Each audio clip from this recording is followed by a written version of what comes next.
बिस्मिल्लाहिर्रहमानिर्रहीम, अस्सलाम वालेकुम। मैं हूं अब्दुल कादिर और आप देख रहे हैं आपका अपना यूट्यूब चैनल। आज तारीख है 25 नवंबर और दिन है जुमेरात का। वज़ीर आज़म इमरान खान ओवरसीज़ पाकिस्तानियों पर काफ़ी मेहरबान नज़र आ रहे हैं। वोटिंग राइट्स देने के बाद अब बैक टू बैक नए इनिशिएटिव्स लॉन्च किए जा रहे हैं। मैंने आपको बताया था 4 से 5 अलग अलग प्रोग्राम्स हैं, जिनमें से एक आज लॉन्च कर दिया गया है, यानी सोनी धरती प्रोग्राम।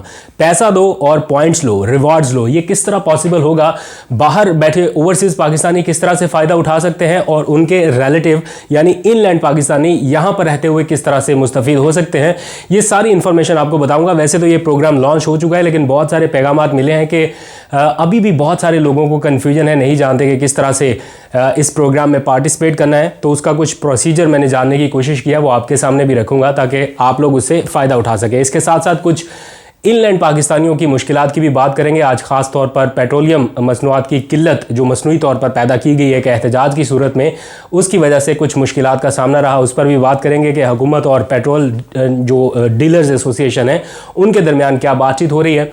फिर आज एक खबर आई कि हुकूमत के 2 वज़रा की आपस में लड़ाई हुई, उसकी असल कहानी क्या है। उनमें से जिस 2 वज़ीरों के ऊपर इल्ज़ाम लगाया गया उनमें से एक से अब से कुछ देर पहले मेरी बात हुई, वो कहानी भी आपके सामने रखूँगा। और वज़ीर आज़म से कुछ आलमी कंपनियों की, बैन अल-अक़वामी IT और ई-कॉमर्स कंपनियों के सरबराहान ने मुलाकात किया। कुछ अच्छी खबरें आ रही है, ये सारे मामलात आपके सामने रखूँगा। लेकिन पहले थोड़ी सी बात इनलैंड पाकिस्तानियों के मुश्किलात के हवाले से, जिससे मैं ख़ुद भी गुज़िश्ता रोज़ सफ़र किया और आज भी पाकिस्तान भर में पेट्रोल की एक मसनूई किल्लत या बहरान आप कह लीजिए, वो पैदा करने की कोशिश की गई पेट्रोलियम डीलर्स एसोसिएशन की जानिब से एहतजाज की सूरत में। यानी मुल्क भर में पेट्रोल की सप्लाई रोकी गई है। मुतालबा यह है कि हुकूमत पेट्रोल की फ़ी लीटर कीमत के पीछे उनका जो प्रॉफिट मार्जिन है उसे 3 रुपये 91 पैसे से बढ़ाकर 9 रुपये तक कर दे। यानी अगर ये मुतालबा माना जाता है तो पेट्रोल की कीमत में कम से कम 5 से 6 रुपये तक का इजाफा हुकूमत को करना पड़ेगा।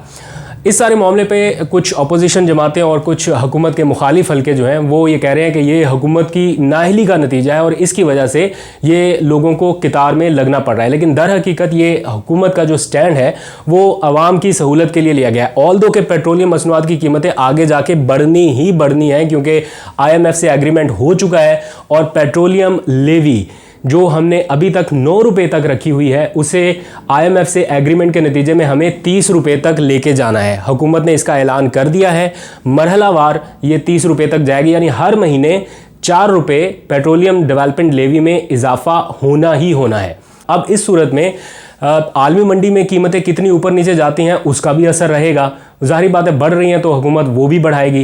प्लस इसमें अगर पेट्रोलियम डीलर्स एसोसिएशन का मुतालबा भी ऐड कर दिया जाए कि जनाब उनका भी प्रॉफिट मार्जिन बढ़ा दिया जाए, वो भी कुछ थोड़ा बहुत नहीं, 3 रुपये 91 पैसे से डायरेक्ट 9 रुपये तक, तो आप इमेजिन करें कि पेट्रोलियम मसनूआत की कीमतें कहाँ पर जाकर रुकेंगी।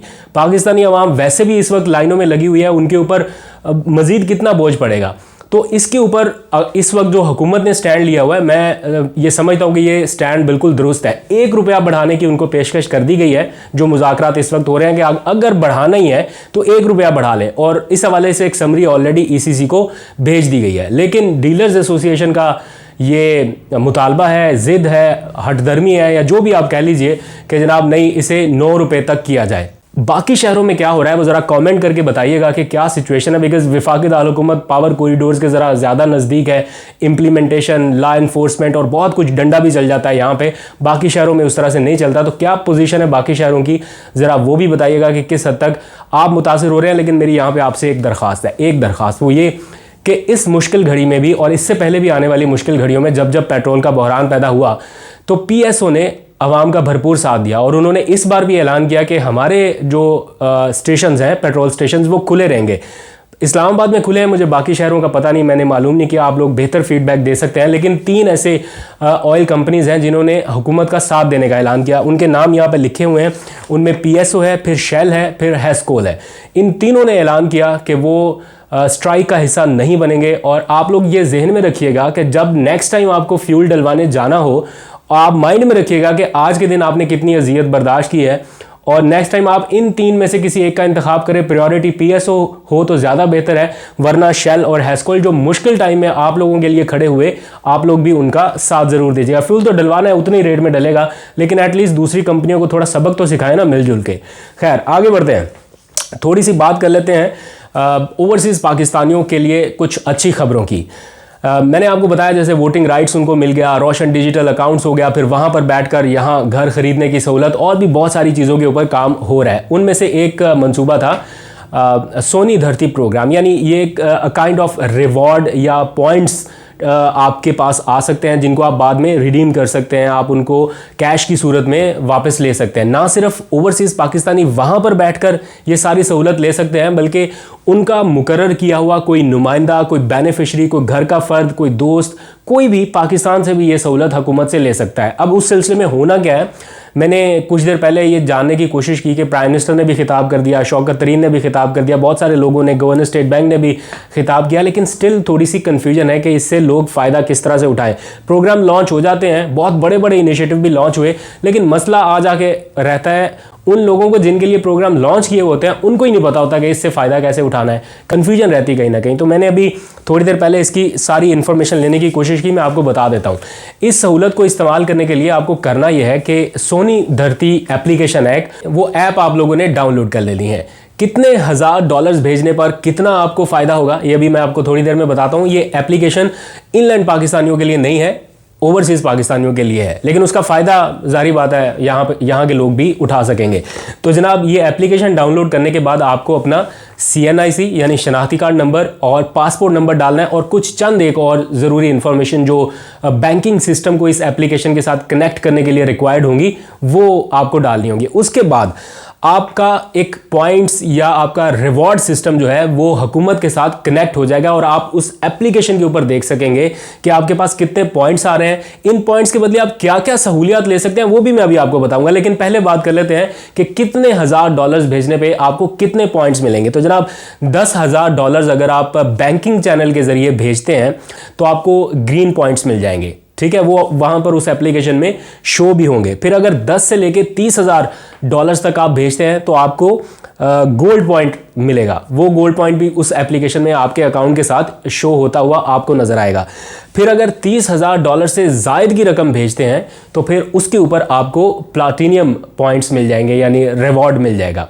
अब आप इसको रिडीम किस तरह से करा सकते हैं, वापस किस तरह से इन कैश किस तरह से कर सकते हैं, उसका बहुत ही आसान तरीका है और इसके लिए सारे काम को मुकम्मल करके कुछ चीज़ें डिज़ाइन कर ली गई हैं। यानी इससे आप एक तो इंटरनेशनल एयर टिकट जो सबसे पहली ज़रूरत होती है किसी भी ओवरसीज़ पाकिस्तानी की आम तौर पर पाकिस्तान से कनेक्ट रहने के लिए, आप इंटरनेशनल एयर टिकट जो है वो ले सकते हैं और वो लेने के लिए आप इन पॉइंट्स का इस्तेमाल कर सकते हैं। इन पॉइंट्स के बदले आपको सहूलत मिलेगी, यानी कुछ रकम जो है वो आपको अदा नहीं करनी पड़ेगी, रियायत मिल जाएगी आपको। फिर दूसरी सहूलत यह है कि जब आप इंटरनेशनल ट्रैवल करते हैं और अचानक ज़्यादा या इजाफी सामान आप अपने साथ ले जाते हैं तो उस सूरत में भी आपको सहूलत मिलेगी, यानी उस इजाफी सामान के ऊपर जो आपको एक्स्ट्रा जुर्माने की सूरत में रकम अदा करनी पड़ती है समटाइम्स, वो उससे आप छूट हासिल कर सकते हैं इन पॉइंट्स को दिखाने के बाद। फिर मोबाइल फ़ोन के ऊपर ड्यूटी जो है वो भी आपकी इन्हीं पॉइंट्स के ज़रिए अदा हो सकती है। मोबाइल फ़ोन की जब बात आती है तो बहुत सारे ओवरसीज़ पाकिस्तानी एक ही मुतालबा करते हैं और बार बार करते हैं कि कम से कम एक फ़ोन लाने की पाकिस्तान में इजाज़त होनी चाहिए। मैं इस हक़ में हूँ, ओवरसीज़ पाकिस्तानियों से उनके अहले खाना भी ये मुतालबा करते हैं, दोस्त यार भी अक्सर कर लेते हैं और उनका अपना भी दिल यही करता है कि एटलीस्ट एक फ़ोन तो वो पाकिस्तान में ला सके जो अपने किसी वालदैन को गिफ्ट कर दें या कुछ भी है, लेकिन वो अभी तक उस बारे में कोई पेशरफ्त नहीं है। बारहा हुकूमत की तरफ से इस बारे में सोचा गया है लेकिन अभी तक कुछ फ़ैसला नहीं हुआ। लेकिन कुछ लोगों के लिए सहूलत भी है, वो जिनको बहुत दोस्त फ़ोन करते हैं ना, तंग करते हैं कि यार एक आईफोन भेज देना, एक ये वाला फ़ोन भेज देना। नहीं पता कि कितनी मुश्किल से वहाँ पे लोग कमाते हैं, बस सबको लगता है कि बहुत कमाते हैं तो इसलिए आईफोन और सैमसंग का जो लेटेस्ट मॉडल है वो तो फ़ौरन ही पहुँच जाएगा ना, तो इसलिए उन लोगों के लिए सहूलत भी है। खैर आगे बढ़ते हैं। मुकामी गाड़ियों की ख़रीदारी पर जो टैक्स आयद होता है, जो हुकूमत टैक्स लेती है पाकिस्तानियों से, वो भी आप रिटर्न करा सकते हैं इन्हीं पॉइंट्स को इस्तेमाल करते हुए। आप तो ओवरसीज़ पाकिस्तानी है, वहाँ पर रहना, लेकिन अगर आपका कोई दोस्त यार या फैमिली में से कोई बंदा पाकिस्तान में मेक इन पाकिस्तान गाड़ी खरीदेगा तो दो फ़ायदे हो जाएंगे। एक तो made in Pakistan brand promote हो जाएगा, दूसरा उसके ऊपर जो हुकूमती टैक्स है वो भी इसी पॉइंट्स का इस्तेमाल करते हुए कम कराया जा सकेगा। इसके साथ साथ कुछ और बुनियादी सर्विसेज हैं जो हुकूमत अपने शहरियों को फराहम करती है। फॉर एग्जांपल शिनाख्ती कार्ड की सर्विस, नाइकॉप या पासपोर्ट, ये वो सर्विसेज हैं जो आप लोगों को हुकूमत कुछ पैसों के एवज फराहम करती है। लेकिन अब आप ये सर्विसेज भी हुकूमत से मुफ्त में हासिल कर सकते हैं, क्योंकि अगर आपने $10,000 भी पाकिस्तान भेजा होगा तो उसके कम से कम इतने पॉइंट्स तो बन जाएंगे कि आप या आपका यहाँ पर रहने वाला कोई शख्स फ्री में आईडी कार्ड, पासपोर्ट या नाइकॉप या जो भी कोई चीज़ वो हासिल करना चाहता है वो हुकूमत से ले सके। तो ये भी एक अच्छी फैसिलिटी है। इसके साथ साथ लाइफ इंश्योरेंस, हेल्थ इंश्योरेंस, यहाँ पाकिस्तान में बहुत सारे इदारे ये सारी चीज़ें ऑफ़र करते हैं पाकिस्तानियों को। अगर आप लेना चाहते हैं आपके लिए भी, या आप अपने किसी रिलेटिव, रिश्तेदार, माँ बाप को भी ये फैसिलिटी दिलवा सकते हैं। बहुत ज़रूरी है, ये होनी चाहिए। हमारी भी हुई भी है अल्हम्दुलिल्लाह, हमारे तो इदारे की तरफ से कर दी गई, लेकिन वैसे ये होनी चाहिए।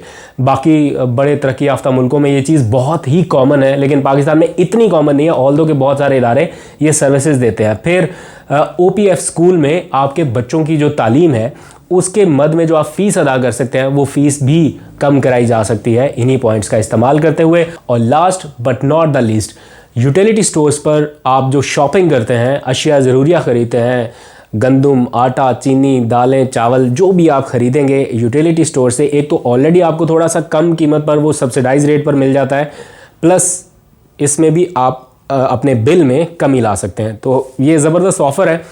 इसका मकसद सिर्फ एक है। अगर आप लोगों को ये लगता है कि यार ये कोई बहुत बड़ी और बहुत शानदार ऑफ़र नहीं है, तो मकसद तो सिर्फ एक है ना कि आप लोगों को ये कायल करना कि यार बैंकिंग चैनल के ज़रिए अपनी रकम पाकिस्तान भेजें। भेजनी तो आपने वैसे भी है, अपने प्यारों को रकम तो आप वैसे भी भेजते हैं ना, तो इस प्रोग्राम के ज़रिए अगर आप भेज देंगे तो कुछ ना कुछ इंसेंटिव मिल जाएगा। ये गवर्नमेंट का कोई फ़र्ज़ नहीं है कि वो आपको देने की बाउंड है ये सर्विसेज, बिकॉज आप ओवरसीज़ पाकिस्तानी हैं तो वहाँ की गवर्नमेंट्स ने आपको ये सर्विसेज देनी है। बट स्टिल अगर हुकूमत पाकिस्तान आपको ये ऑफ़र कर रही है ये चीज़ें सिर्फ इस बेस पे कि आप बैंकिंग चैनल में आ जाएं, तो आप लोगों के लिए ये सर्विसेज अच्छी हैं। आपका भी फ़ायदा हो जाएगा, पाकिस्तान का भी फ़ायदा, प्लस आपके रिलेटिव्स का भी फ़ायदा। आगे बढ़ते हैं, थोड़ी सी बात कर लेते हैं दो वज़ीरों के दरमियान होने वाली एक लड़ाई के हवाले से, जिसकी खबरें आज सोशल मीडिया के ऊपर और न्यूज़ चैनल के ऊपर हेडलाइन की सूरत में लगी।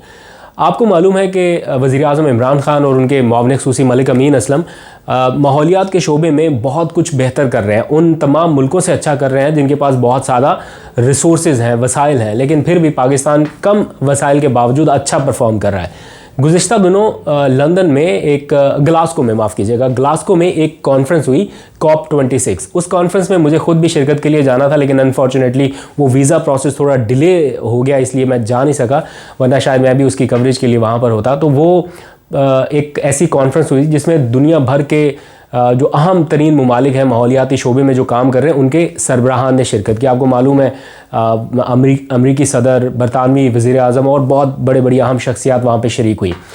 वज़ीर-ए-आज़म इमरान खान उस कॉन्फ्रेंस में नहीं जा सके और उनकी जगह उनके मुआविन ख़ुसूसी मलिक अमीन असलम और वज़ीर मुमलिकत बराए मौसमियाती तब्दीली ज़रताज गुल साहिबा ने शिरकत की। आज कुछ टीवी चैनल्स पर रियाज़ फ़तियाना जो मेंबर कौमी असम्बली हैं उनके नाम से कुछ बयानात चलने लगे। उन्होंने एक स्टेटमेंट दिया कायमा कमेटी के इजलास के दौरान कि जनाब पाकिस्तान की बड़ी बदनामी हुई वहाँ पर ग्लासगो में, वहाँ पे किसी ने पाकिस्तान को पूछा नहीं और वो ज़रताज गुल और मलिक अमीन असलम की वहाँ पे लड़ाई हो गई। तो ये बड़ी एक तशवीशनाक सी बात थी जिसके ऊपर बहुत सारे लोगों के कान खड़े हो गए कि यार ये क्या हुआ, और टीवी चैनल्स ने हेडलाइन चलाना शुरू कर दी कि जनाब वुज़रा लड़ पड़े उधर। मुझे मलिक अमीन असलम की कॉल भी आई, मेरा उनसे रब्ता हुआ और उन्होंने बताया कि ऐसी कोई बात नहीं है, ज़रताज गुल को वहाँ से वापस आना था जस्ट बिकॉज ऑफ के पार्लियामेंट का जॉइंट सेशन हो रहा है, इसलिए वो हंगामी बुनियादों पर वहाँ से वापस आई। मैं चूँकि आई विटनेस नहीं हूँ इसलिए मैं कोई हतमी बात नहीं कह सकता, लेकिन जहाँ पर पाकिस्तान आलमी फोरम पर बहुत अच्छा परफॉर्म कर रहा हो वहाँ पर पाकिस्तान को इतना डिग्रेड नहीं करना चाहिए। तो रियाज़ फ़तियाना साहब का ये गैर ज़रूरी सा, गैर मंतकी सा बयान था जो उन्होंने दिया है, इसकी आज उन्होंने तरदीद भी किया है और उन्होंने कहा कि रियाज़ फ़तियाना ख़ुद बग़ैर दावतनामे के एक NGO की स्पॉन्सरशिप पे उसी कॉन्फ्रेंस में पहुंचे हुए थे, लेकिन वहां पहुंचकर भी उन्होंने गलत बयानी की, ऐसा दावा है मलिक अमीन असलम का। उन्होंने क्या कहा है ज़रा आप एक लम्हे के लिए ये सुन लीजिए और इसी के साथ मुझे इजाज़त दीजिए। अनटिल नेक्स्ट टाइम, अल्लाह हाफिज़। लेकिन मलिक अमीन असलम साहब ने क्या कहा ये आप एक लम्हे के लिए सुन लीजिए। आज सुबह एक जो वाक़या हुआ जिसके अंदर एक फाजिल मेंबर रियाज़ फ़तियाना साहब ने आके यहाँ पे पब्लिक अकाउंट कमेटी में कुछ बातें की हैं, मैं उसके मतलब ये कहना चाहता हूँ कि वो सरासर झूठ पे मबनी है, उनमें कोई हकीकत नहीं है। ये फाजिल मेंबर जो इल्ज़ाम लगा रहे हैं कि जी MOS को और मेरा शायद कुछ झगड़ा हुआ और उनको जल्दी आना पड़ गया, बिल्कुल झूठ पे मबनी है, 200% झूठ है। हमारी MOS साहिबा हज़रत गुल साहिबा जॉइंट सेशन ऑफ पार्लियामेंट को अटेंड करने के लिए जल्दी वहाँ से वापस आई। इसके साथ साथ जो इन्होंने बातें की हैं वहाँ पे कि जी पाकिस्तान के पैसे खर्च हो गए, मैं बताना चाहता हूँ कि पाकिस्तान के 1 रुपया खर्च नहीं हुआ। इस मीटिंग की तमाम तर फंडिंग जो है वो डोनर्स ने दी, और इसलिए दी कि वो क्लाइमेट विजन जो इमरान खान साहब का उसके अंदर बिलीव करते हैं। 1 रुपया पाकिस्तान की हुकूमत का इस पर खर्च नहीं हुआ।